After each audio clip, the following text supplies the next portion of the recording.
Hi అండి. అందరికీ ముందుగా స్వాతంత్ర దినోత్సవ శుభాకాంక్షలు. ఇవాళ మన పిల్లలు కడుపు నిండుగా తినటానికి, ఆనందంగా స్కూళ్ళు కాలేజీలకి వెళ్ళటానికి, అలాగే పెద్ద పెద్ద జాబులు చేయటానికి, వాళ్ళు పెద్ద పెద్ద మేడలు, భవనాలు, కాలేజీలు, విశ్వవిద్యాలయాలు కట్టడానికి, ప్రస్తుతం నేల నుండి ఆకాశానికి చివరి అంచుల వరకు వెళ్ళటానికి కారణం, మన భారతదేశం ఇలా అభివృద్ధి అవ్వటానికి కారణం, మనం ఇంత సంతోషంగా, ఆనందంగా, ఏ చింత, దిగులు, భయాలు, ఆలోచనలు లేకుండా ఉండటానికి కారణం ఒకరా, ఇద్దరా, ముగ్గురా, ఎంతోమంది మహానుభావులు వాళ్ళ రక్తాన్ని చిందించి ప్రాణాలు కోల్పోతే కానీ మనకు స్వాతంత్రం రాలేదు. ఇలాంటి ఎందరో మహానుభావుల గురించి, వాళ్ళు మనకు ఎలా స్వాతంత్రం తెచ్చారో చూద్దాం. ముందుగా మనకి 7 ఏళ్ల బాబు నుండి 70 ఏళ్ల ముసలోడి వరకు మన అందరికీ గుర్తుకొచ్చే పేరు మహాత్మా గాంధీ. మన గాంధీ తాతకి మహాత్మా అనే బిరుదు ఇచ్చింది రవీంద్రనాథ్ ఠాగూర్. గాంధీ తాతకి మహాత్మా అనే బిరుదు కాకుండా చాలా బిరుదులు ఉన్నాయి. అందులో బాపు అనే బిరుదు జవహర్లాల్ నెహ్రూ ఇస్తాడు. జాతిపిత అనే బిరుదు సుభాష్ చంద్రబోస్ ఇస్తాడు. అంతేకాదు మన గాంధీ తాత జవహర్లాల్ నెహ్రూకి బాపు అని, సుభాష్ చంద్రబోస్కి నేతాజీ అని బిరుదులు కూడా ఇస్తాడు.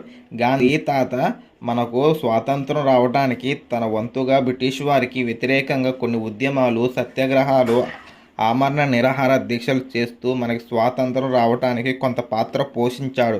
గాంధీ తాత చేసిన ఉద్యమాలు చంపారణ్ ఉద్యమం, అహ్మదాబాద్ ఉద్యమం, ఖేడా ఉద్యమం, సహాయ నిరాకరణ ఉద్యమం, శాసనోల్లంఘన ఉద్యమం, క్విట్ ఇండియా ఉద్యమం, ఉప్పు సత్యాగ్రహ, దండి సత్యాగ్రహ, ఇలాంటి ఎన్నెన్నో పెద్ద పెద్ద ఉద్యమాలు చేసి గాంధీ తన వంతుగా మనకు స్వాతంత్రం రావడానికి కీలక పాత్ర పోషించాడు.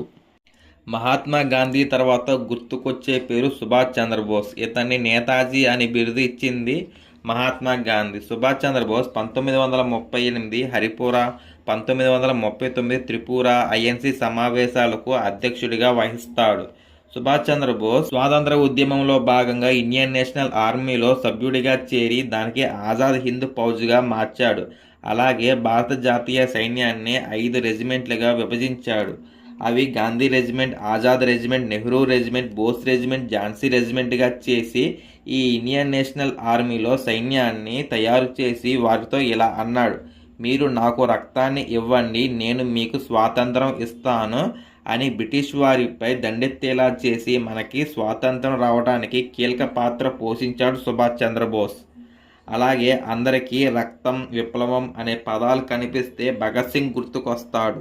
అంతేకాదు మనకు స్వాతంత్రం రావటానికి Bhagat Singh, Rajguru, Sukhdev, Lala Lajpat Rai, Balagangadhar Tilak, Bipin Chandrapal, Gopalakrishna Gokhale, MG Ranade, Dadabhai Naoroji, WC Banerjee, Surendranath Banerjee, Firoz Shah Mehta, Raj Bihari Bose, Annie Besant, madam Blavatsky, Aruna Asaf Ali, Jhansi Lakshmibai, Sarojini Naidu, ఇలా ఎంతోమంది నాయకులు వాళ్ళ రక్తాన్ని చిందించి ప్రాణాలు త్యాగాలు చేస్తే కానీ మనకు స్వాతంత్రం రాలేదు.